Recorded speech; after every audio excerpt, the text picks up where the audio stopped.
I grew up in South Carolina. I remember the taste of life. I remember everything was yes, ma'am, yes, sir. Hey, baby, how you doing today? Like the pace of life was a little slower, but the courtesy and the generosity and the people looking at individuals like individuals and not just, ignoring them as a blank canvas of a number that needs to shuffle by them.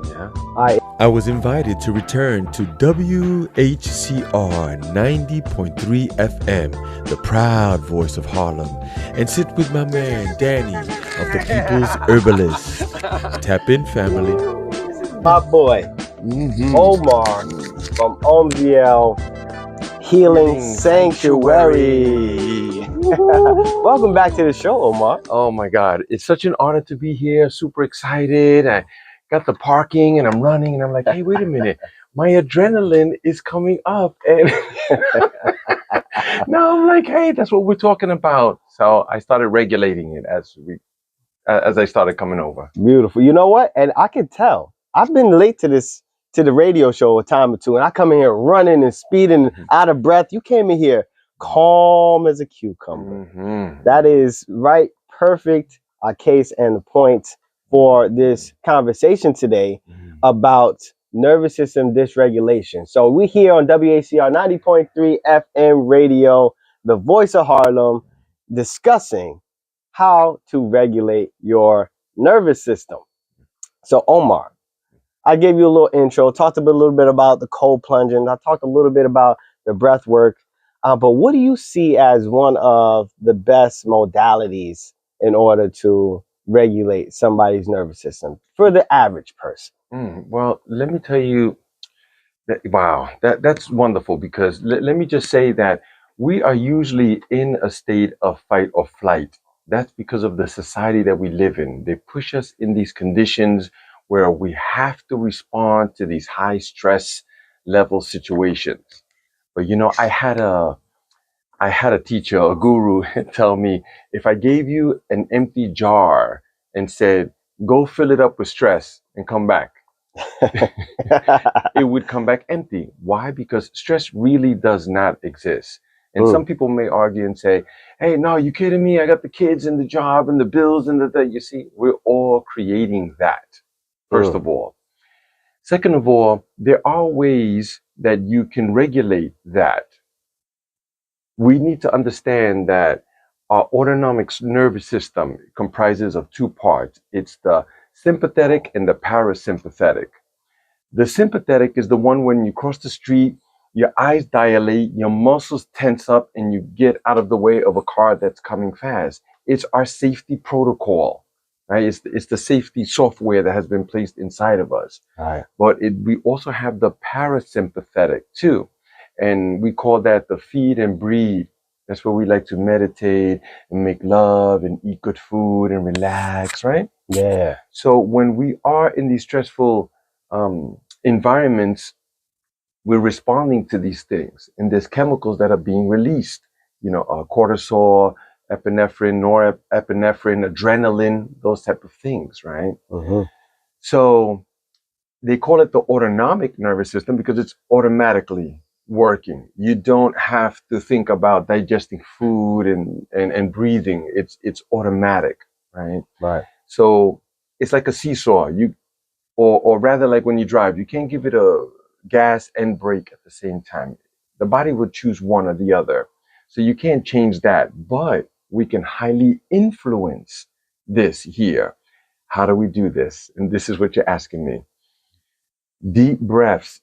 Whenever you're in a stressful environment, breathe deep down to your belly now, because usually when you tell someone to take a deep breath, they raise their shoulders.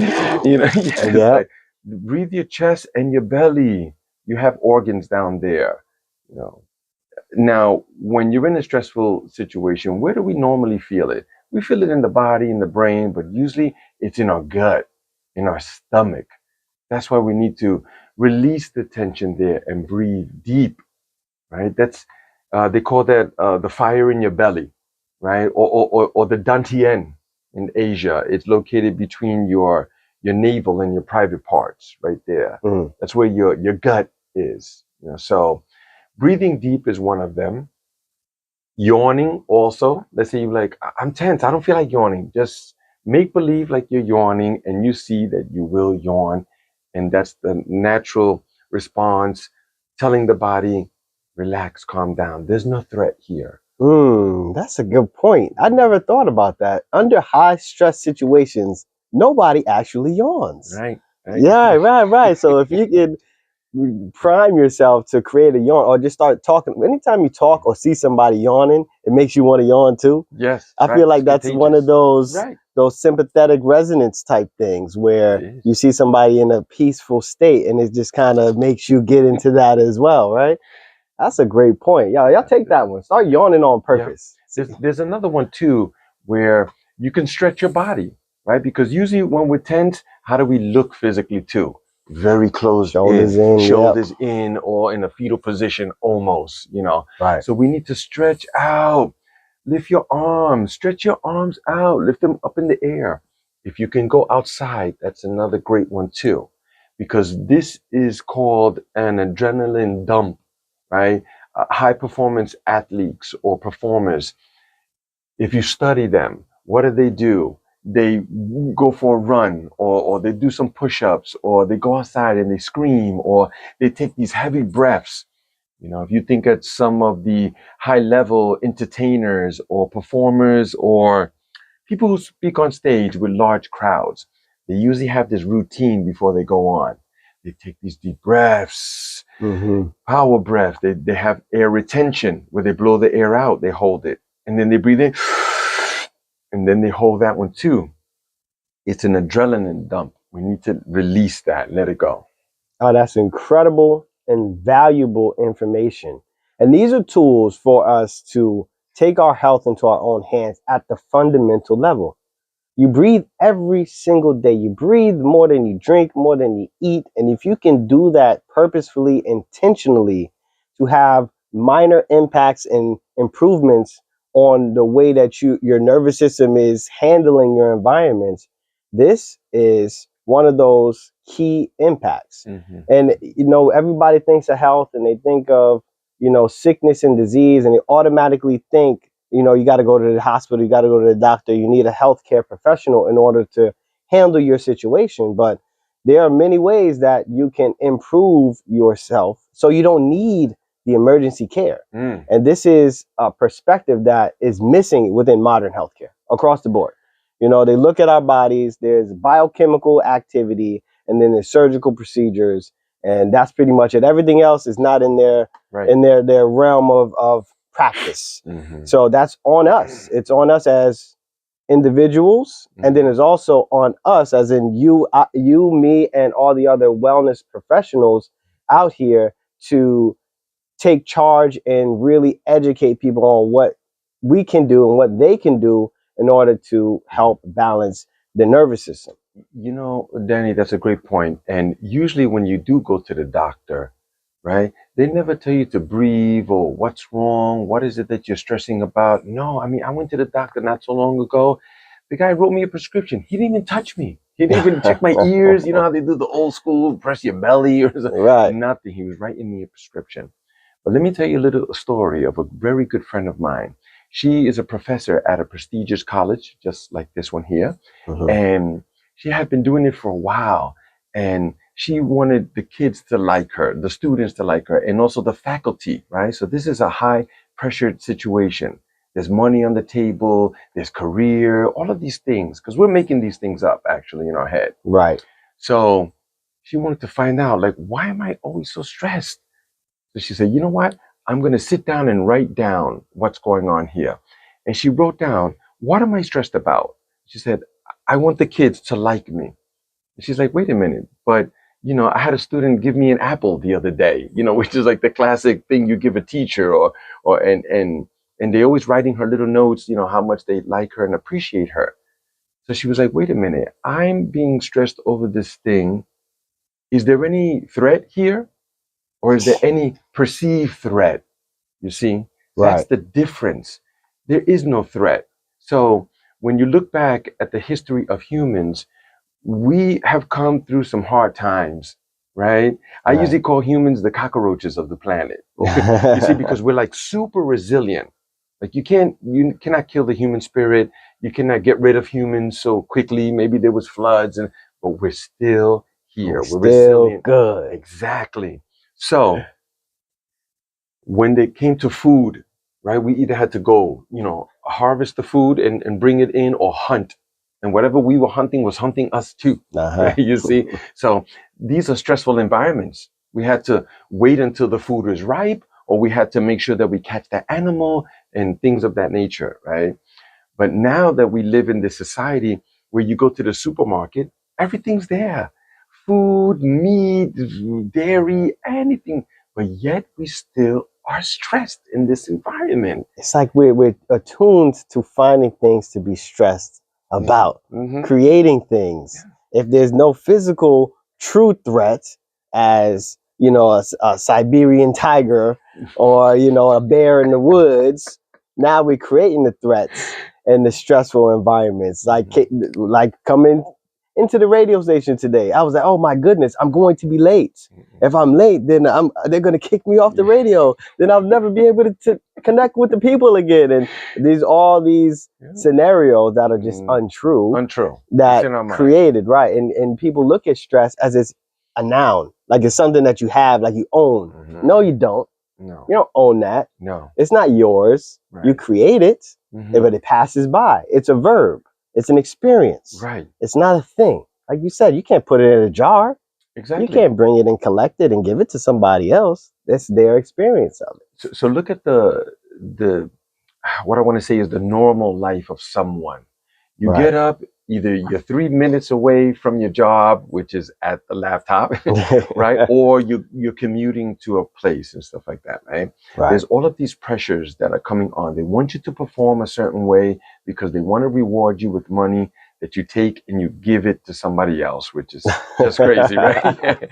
You see? So we're put inside of these environments when we can deal with them much better, and how do we do that? We slow down, we breathe, meditate is something that is super powerful. I mean, it's been recorded over 5,000 years. Anything that has been lasting that long for humans, we should be paying attention to it. So here you are at the stressful environment. You have all these chemicals in your body, you're tense and everything, right? And then you go home and you go, oh, let me relax. And you sit in front of the TV and you binge watch Netflix. You see, now relaxing at a minimum, that's okay, that's fine. But all that tension is still stored into your body. You still have to release that. What is it that you're doing? You need to do something. Breath work, take a walk. People discount walking. They haven't been to the malls and seen them senior citizens walking in the mall. They be living forever, because walking activates the body. It releases all that stress. You can't just go home and say, oh, let me just relax, eat a piece of cake, and go to sleep, smoke a cigarette, and let me wake up in the morning and do it all over again. We need to actively do some of these things to release that tension. I love that. I love that because it's true. People think that, oh, I'm stressed out, I'm going to go cool my jets, and you sit on the couch. And that's not releasing any of the stress. The stress gets pent up in your body through your fascia system, obviously through your nervous system, that full connection. And you think that you're de-stressing by entertaining yourself or distracting yourself from the causes or the general triggers of stress, which we're going to get into in a second, the triggers. But you're not releasing it. And if it's not being released, it's being stored. It's being stored. It's building up. It's building up. Then you are asking. You are setting the table. You are creating the recipe for certain things to break down and for diseases to arise. Yeah, I love that. I love that. I did want to say that the environment that we're in, I'm sure there's people out there and they go, I'm all right, man. And things come up and I'm just dealing with life and stuff like that. What's happening are these micro stressors That's what's happening. So you got a nice job and you're pretty cushiony. You do the work, you go by the water cooler and you talk about what you saw on Netflix and these that, so you got to, all right, it's no big thing. I go to work, I come home, but there's these tiny minor stresses where pressure comes in from these little sections and then they start building, you see, and then it starts accumulating. And if you know anything about compound effect, right, just look at the banks. That's why they charge you like 3 cents or 5 a nickel, because it's a small compound. And then after a while, you're loaded with stress. Dis-ease sets in, and all kinds of things go wrong. Relationships, finances. Right, man. You know what? We're going to go into some of those different build up materials and ideas and minor minimal stressors that really impact our health in 1 second.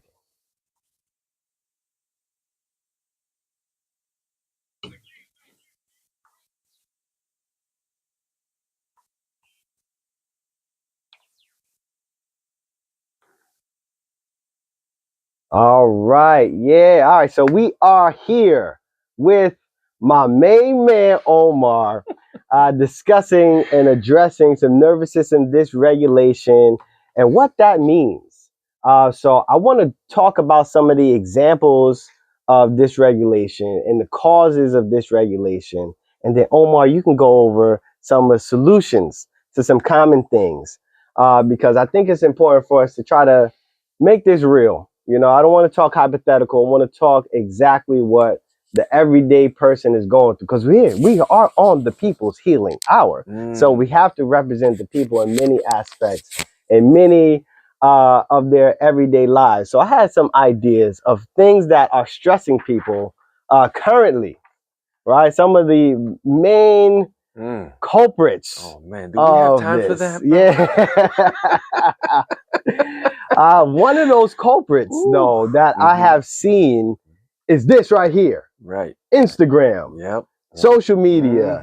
Doom scrolling. Consistently being bombarded with the bad news of every other place that is in part of the world. You may not be there specifically, and it's not in your direct environment, but through one of these screens, it becomes a part of your reality and a part of your everyday mindset. And that might be one of the biggest triggers to consistent nervous system dysregulation. The news itself, the chaos, one of the big things for me, I got to be honest, the Epstein files. I can't help but look at that. I can't help but look. I can't turn away. And I just, honestly and truly, it has really been irking me. And I want to give a shout out to all the conspiracy theorists out here who have been talking about these things for decades. And now we have all the proof that you could ever ask for being shown to the public, which is validating some people's ideas and understandings, and then also validating tons and tons of victims of some of the most egregious crimes that could ever be committed against any human being, any place, anywhere. And it happens to be that some of the most influential and powerful individuals are implicated in this. And to me, it is a paradigm shifting. It is infuriating, and it makes me honestly on edge. You can hear it in my voice, I'm sure, but I am very upset about this, and it's a reality that I cannot control directly, but it is something, it's an extent of evil that has tweaked my nervous system and pulled my heartstrings and made me so upset to realize and rationalize that these things could have happened to my loved ones. And I know that there's many people out here who have had people disappear randomly and never to be found again, and going through traumas in this respect. So that is one trigger for me that causes fury, emotional outbursts, and obviously shallow breathing, anger, like some of these things that we are talking about today as potential triggers to dis-ease. Right. So I had to, highlight that one because there's an emotional aspect. There's an energetic aspect that can build on us over time, which contributes to not good health outcomes overall. Right. And then you consider the other things within our environment: water, air, the ground, and the food, right? And then you add in the emotional triggers. That is, we have a breeding ground for some very unfortunate health outcomes if we are not consistently taking our nervous system health very, very serious. Right. Right. You know, I did want to say the cell phone, it could be your friend and it could be your enemy. Right. So one quick suggestion, I don't want to say advice, but some suggestion that I like to make is that you can walk around with a small pad, you see, and then every time you have an idea, instead of grabbing your phone and right, because we get lost in it, we start scrolling and 10 minutes go by. Oh my God, I just want to check Amazon and order a pair of slippers. And meanwhile, I'm scrolling. Yeah. So you write it down and then you schedule your time to touch your phone, like at 6 p.m. or 7, and then you go back. The other thing I want to say was Epstein, man, just real quickly, that if you look at the photograph when they took his body out of central booking, they had a gas mask on his face. You don't put gas or oxygen mask on someone that is deceased. Right. That's all I'm saying. I'm not. And here's another one. How do you know that George Washington was the first president? Because they told you. Did you ever meet George Washington? No. Did you ever meet Epstein? No. Did we ever meet Trump? You know, like there's all of these things that are going on in the world that you really, really don't know if you don't know. Okay, yes, we kind of know, but we don't really know. See, that's first. The second thing is you can't do anything about that. So we should ask ourselves, can I do anything about the flat earth? Is it 13 months or 14-month calendar? Like we spoke about that on the last show. Right. What does it really matter? You need to start regulating your own world, like you were alluding to earlier about this environment that we're in. If you don't take control of what's happening around here, you are at the mercy of these corporations. They'll have you eating all kinds of things, drinking, smoking things, like all kinds of stuff. We have to take command of our temple. That is a key. Being an intentional participant in your wellness, focusing on you and what you can do internally. Yeah, let me say real quickly too that man, I was talking to my mom the other day and she was like, would you believe what Trump is doing? I can't believe that he's doing this. Mom, take it easy. No, but he's ruining the country and all of that. I was like, Mom, hold on. You survived the Nixon administration, Reaganomics, Bush, both of them, Obama. Right? You see what I mean? Like, let's think about this. Okay, yeah, I don't like the guy either. I don't like some of the things. He does some good, he does some bad, some dark, evil stuff, and then he does some really super great things for people too. That's always going to happen. Always. We should focus on us. What makes us happy? Truly feeling joy, right? Because happiness can be fleeting, but pure joy, how can we tap into that? And then how are we responding to our relationships, our children, our loved ones, our parents, and those things? That's what we should be focusing on. Finding peace. Finding peace in a time of chaos. And it's not as difficult as it seems. You just turn off the extra noise. You come to a place of quiet. You've come to a place of peace. You breathe. You ignore everything. You go in nature. It's been very cold and very snowy and icy. So I haven't been out in the woods like I normally am. I do go and walk in the snow. For me, it's just not the same. It's not the same. The woods is different. That's our natural environment. We really should be there. Instead, we're here surrounded by concrete, cement, plastics, gasoline and chemicals and all of that nature. But if I can add that we do have a men's retreat that I have been trying to get you to come to.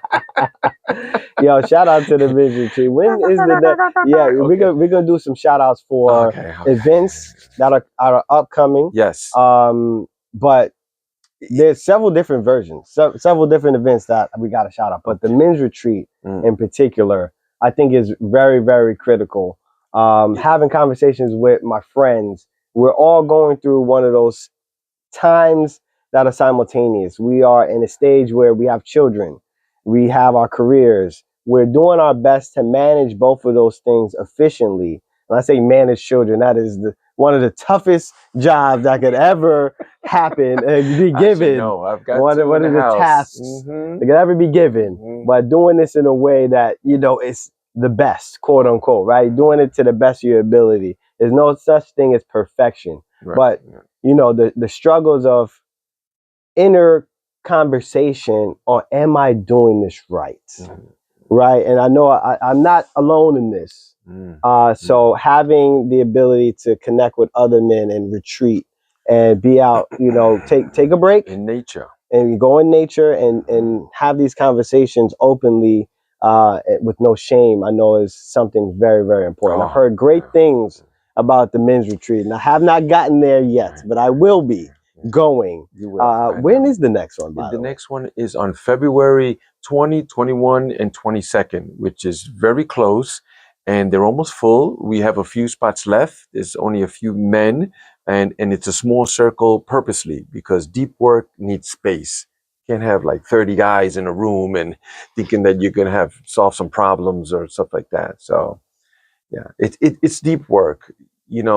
Again, like humanity, we're hunter-gatherers, right? The men hunt and the women gathered the herbs and the seeds and things like that. But when men were out hunting, you couldn't speak. Why? Because the thing that you're hunting is hunting you too. So you have to be quiet. So there was no communication going on in the field hunting. But when they came back to the village, they did sit around the fire. And you sat with the elders and they spoke to you and gave you that good counsel, because they had more experience and they had more knowledge and wisdom, right? Right? Knowledge is knowing that tomato is a fruit, but wisdom is knowing that you don't put tomatoes in a fruit salad. Yes. Gaining wisdom by osmosis, sitting around together. There's knowledge that's being shared, and sometimes it's nonverbal. And I think that's one of those key pieces that I always gather when I go out camping or I'm around others that I respect and know to have a lot more experience in different modalities. I watch their movements. I see how they move. That is one of the greatest teachers. So be careful and be wary. Everybody's watching you in some way, shape, fashion, or form, even if they don't say anything. So how you move is a phenomenal teacher. May teach somebody something good about you. May teach somebody something not so great about you. But that's something that a point that you made that I thought was extremely enlightening. And going back to, our olden days and how humans used to be and how our bodies used to be regulated within nature based on us consistently being a part of nature. Now we're a little bit disconnected by design. That's right. But, it doesn't have to be that way. You can choose not to participate in that disconnect from nature and reconnect back into it. But when you look at all of the things that we have now within our environments that just haven't been around 40, 50, 60 years ago, I think that's an important point to emphasize. And it's not considered enough within healthcare that I've seen. And that goes to the simple things. They say we talk about triggers, but there's always a culmination of things. Then there's a straw that breaks that camel's back, but that camel was carrying a bunch of stuff that, we need to talk about, right? And some of those things that are silent, but omnipresent at this point, Bluetooth, Wi-Fi, the heavy increase of these broadband radio waves. Well, radio waves by themselves are not harmful for individuals on a physiological level. But when you crank it up times a million, Right. and now we're consistently living in a sea of all of these different types of radio waves and different frequencies, that has an impact on our biofield. It does. You know, when we look at basic physics, electricity runs through something and creates a magnetic field. Electricity is running through your nervous system all the time, and you have a biofield. There's an electrical field around you. So to think that, you know, all of these new radio waves has no impact, I think is naive at best. Right. We are bioelectric, and there are studies that come out of some of these prestigious colleges that there's solid proof that having these high radio waves on humans, we get ill. And there's even scientific proof that some sicknesses that have come out, I don't want to say no names. This is a safe space. Okay, is this a safe space? You sure? Is this a clean line? Yeah. You know, have been contributing to this, if not causing these sicknesses, because humans shouldn't be around these high frequencies. And there's the phone, also the Bluetooth. I always use wired earphones. You know, when I sleep at night, I put my phone on airplane mode. You know, if I want to hear something on my phone, or I leave it in the other room. You know, the bedroom is a sacred place. It shouldn't be bombarded with all of these things. And they do contribute to our nervous system. They do. Absolutely. And some simple remedies that can be impactful, having crystals and organite around your person, around your room, around your home. Organite is one of those very interesting created substances, taking a whole bunch of pieces of nature, from inorganic materials to crystals to metals, and condensing them down in resin.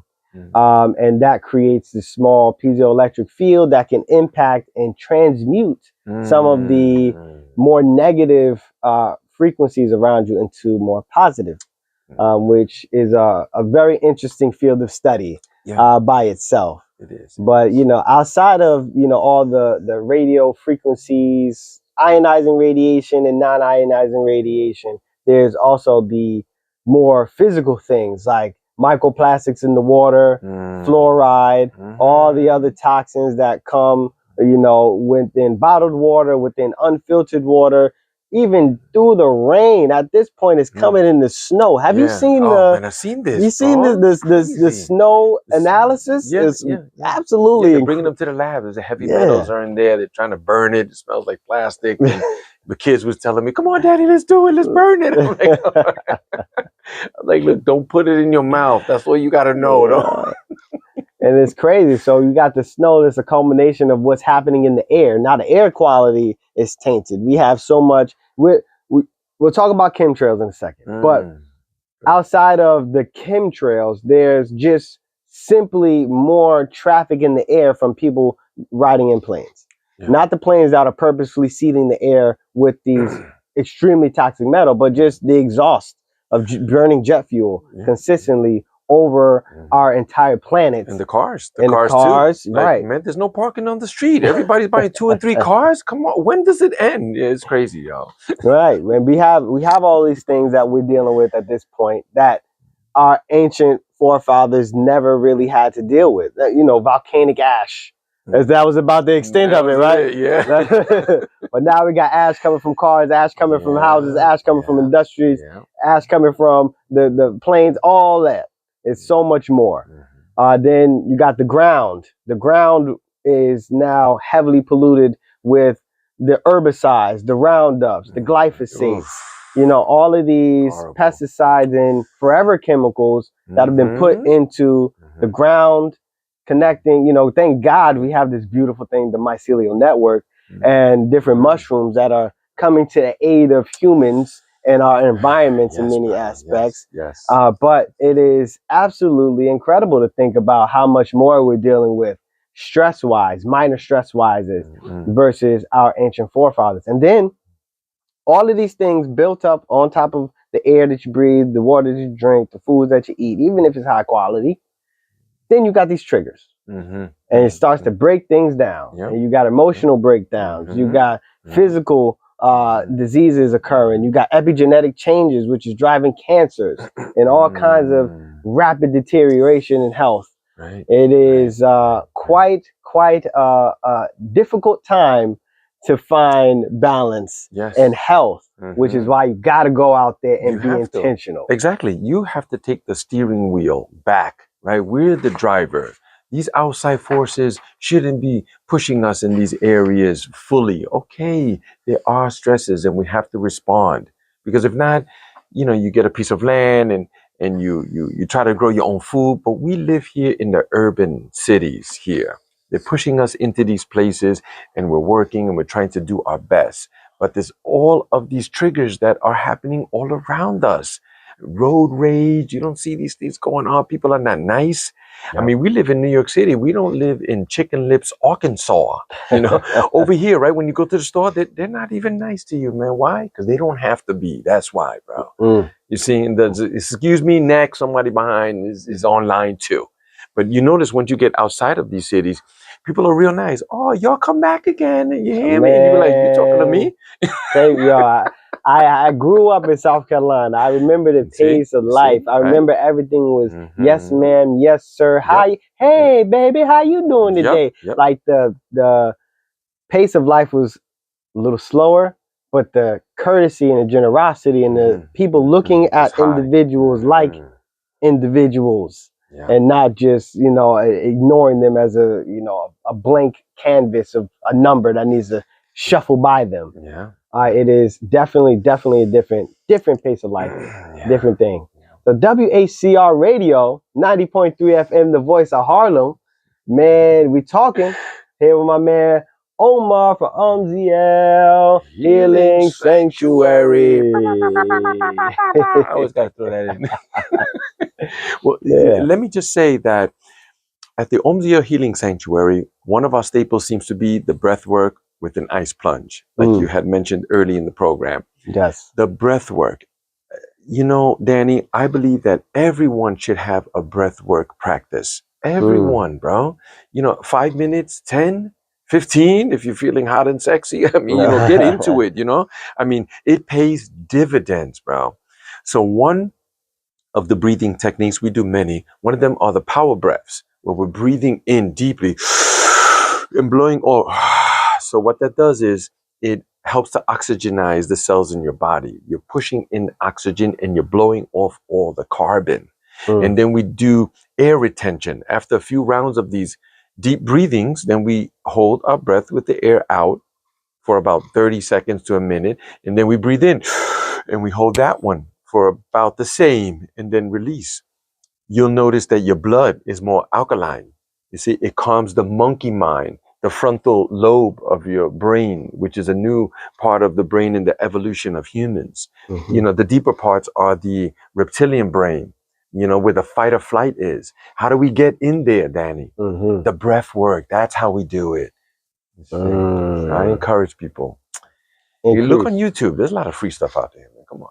Yeah, breathwork exercises are really impactful. And the first time that I had a truly like eye-opening, and it was almost pretty scary. I'm not gonna lie, it was a pretty scary experience.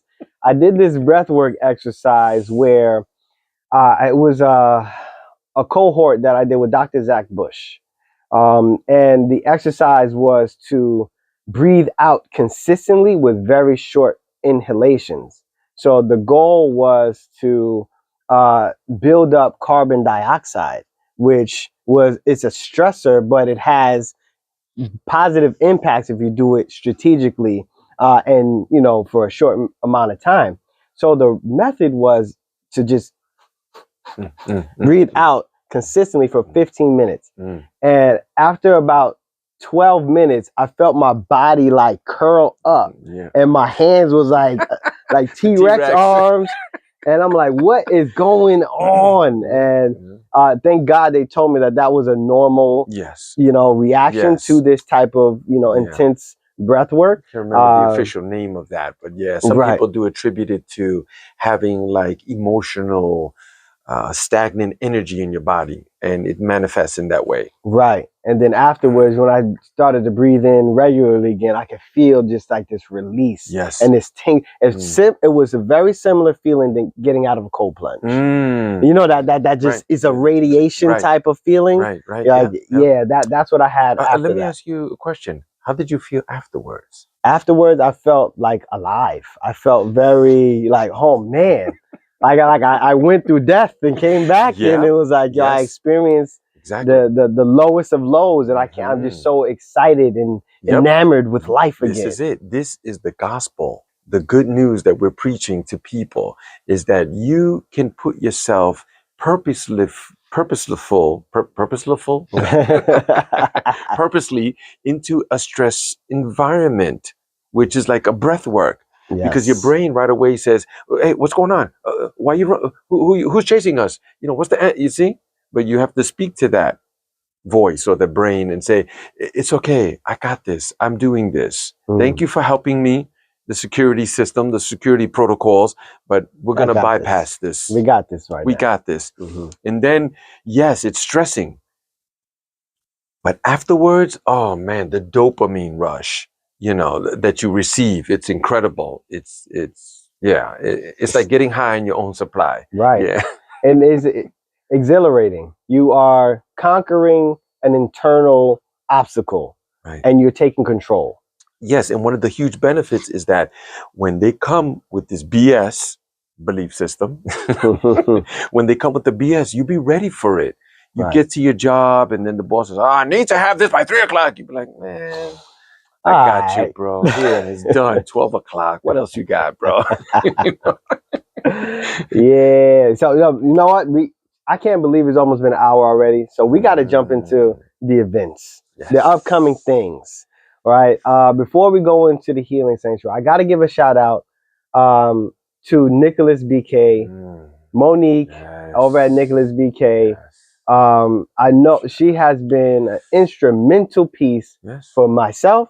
I'm sure for you as well. Can you talk a little bit about Nicholas BK? You know, what your experience I left the posting there on the socials, right? Because you know, social media is it's a double-edged sword. Like you get to speak to people, countless people that you would have never been able to communicate with, but you got to watch it too because it's a slippery slope. You end up there doom scrolling. You don't want to do that, right?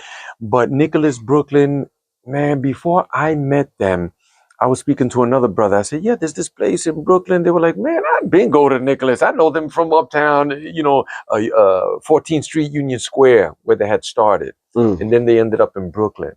But the level of activity that they have there, the classes, the workshops, some of the people that show up there, Danny, do you see them? Some of those guys are my heroes, bro. Incredible. Scholars, man, you couldn't touch none of those guys. You can't tell because they know they've done the homework. And they're showing up there, giving these workshops, not to mention all of the other herbals and tonics and things there that are helping people and treat people as opposed to, you know, treating the symptoms or treating them like a dollar sign. Right. It's truly a hub for holistic health in many instances. So we got to give a big shout out. I know Nicholas BK is increased competition around there, and I know that they're going through some renovations and they need our support. So go holla at Monique and Nicholas BK. On the 22nd though, they have a purely holistic soul expo. Was there last year. We was there last year. We did that last year. So y'all can pull up over there if y'all in the city area and y'all can make it over to Brooklyn. Oh, it's beautiful. Please go support. It's an important thing for yourself, but also for the historically relevant establishment. Supporting that is incredibly important. You know, they have a GoFundMe too. Oh, they do? Yeah. Oh, yes. So look it up. Nicholas Brooklyn. Nicholas Brooklyn. Go GoFundMe. Go to their IG if you can, and go support. A couple dollars goes a long way. Man, $1, $2, $5, anything, man. I mean, I sound like a Jerry Lewis telethon here for real. But listen, these kind of places, once they're gone, Danny, they're gone. It. You they can't. don't come back, we have bro. to make sure that we're supporting. You know what they'll put there, bro? Another nail salon, bro. Like we need another one. Yeah, man. So Yeah. that's important. I wanted to highlight her. Yes. Also on the 22nd, Hemp and Honey in Ridgefield, New Jersey, which is like 15 minutes over the bridge. They're having a nervous system regulation seminar, totally free. So I think that's being hosted by Nikki Valentine. That's going to be from 7 to 9 p.m. What's the date on that? That's the 22nd also. Okay. Yeah, so 222. There's a lot of things happening on Yes. 222. Yes. But let's talk about your happening on the 20th, the 21st, and the 22nd. Let me tell you a little bit. Yeah, let me tell you something. So it's in New Paltz, New York. It's on the Stone Mountain Farm, and the stewards of the land are in charge of over 250 acres. You could hike on their land and be tired right there. They have different lakes. They have a waterfall. So some of the events that we do breath work and there's meditation and yoga. Some men have never done yoga before, bro, and they absolutely love it, right? Right. We also go out to the waterfall. We hike, get to the location. Excuse me, every man, their mind is spinning and everything, but each man stripped down, got in, drums pounding, the horns are going, like we make it a whole thing, bro. Yes, bro. Stuff like that. We need that to get into that ice cold mountain water for as long as you want to. It's not a competition. And, you're not trying to hurt yourself or stuff like that. If you dip in, you come out and woof, the adrenaline rush, the dopamine rush, all of these things, you get this clarity of mind. It clears up all the brain fog. We have food together. It's a beautiful lodging that's there. There's 4 bedrooms, 5 beds. We take out the air mattresses. There's a fireplace. There's a huge deck in the back. There's a piano, like a full kitchen, 2 bathrooms. It's just absolutely beautiful and secluded. So if anybody's interested, it's called the Windhorse Rising Men's Experience. And this is not for everybody. This is for men that are truly looking for transformation in life. Yes. That are looking to be better, to connect, and to grow. That's right. In that rite of passage, right? Because I've never received that. In the Latin community, they have something called the quinceañera. You know this one? Right? The girls, they turn to women like at 15. They celebrate. Now it's like a whole wedding with the fancy dresses, and they ruined it. Of course, they monetize it. Right. But for the males, nothing. Crickets. That's crickets for us. You know what they told me? Go have a drink, man. Get a couple Here's of girlfriends. a beer, man. Go find yourself a shorty. Go kill an animal. Yeah. Go find shorty. Yeah, find a few of them. You see, but with little girls, they never tell them that, right? Never. They always tell them, "Oh, how's the tea? Party you're having? Or let me see the baby you have." You see, that's why women are more mature, and why men's work is so profoundly needed at this time. Because we live in a patriarchic society. It's that male dominance. Yes, women are rising like men do, but if you see them, they're acting like men. They're straight killers too. Like, where's that other side? Where's that compassion and love and understanding? And we need to get back into some of those things. Absolutely. So how can people find more information about the Windhorse Retreat? So Omziel is OMZIEL. So the website is omzielhealingsanctuary.com. You could go /men's retreats. All the tabs are there. You can find out who we are, the founders, and me and my wife. My name is Omar, actually, and my wife's name is Aziel. So that's where Omziel comes in. And then it has other connotations. Om is the vibrational frequency of God. El means God, and things like that. Beautiful. The name is thoughtful. Yes. The activities are thoughtful. The entire gathering is thoughtful. That is one of our biggest weapons in the time where our attention is being hijacked. Yes. We need to be intentional about what we're doing, how we're paying that attention, who we're paying that attention to. I love that. Pay. You're paying, attention. Right? It ain't for free. It's the most valuable commodity. Hence, they spend all this money on marketing and advertising and things to make you look. And why the algorithm is set up for you to consistently come back and look for that dopamine response and spend all of your prana right into these apps and right into all of these other places. So we got to be in charge and intentional about who we're paying this attention to and our time. And I can't think of many better places for men to do something that can bring them back into their power. Thank you. So yeah, man, I thank you so much for jumping on with me again. My pleasure. You know, this hour just zooms by every time we chat, and I didn't even get to all the different topics I wanted to discuss today. Well, look, I'm trying to be the co-host here, man. I just want to stick that in. You got production, my management. They're like, yo, you can't have all these extra co-hosts. Right. I'm like, we're gonna work out to it, yeah. But I appreciate you, man. Yo, everybody, thank y'all for tuning in to another episode of the People's Healing Hour with Omar from Omziel Healing Sanctuary. And y'all already know Danny, the People's Herbalist. So stay safe, stay intentional, and let nature guide your way. I'll holler at y'all next week. Peace.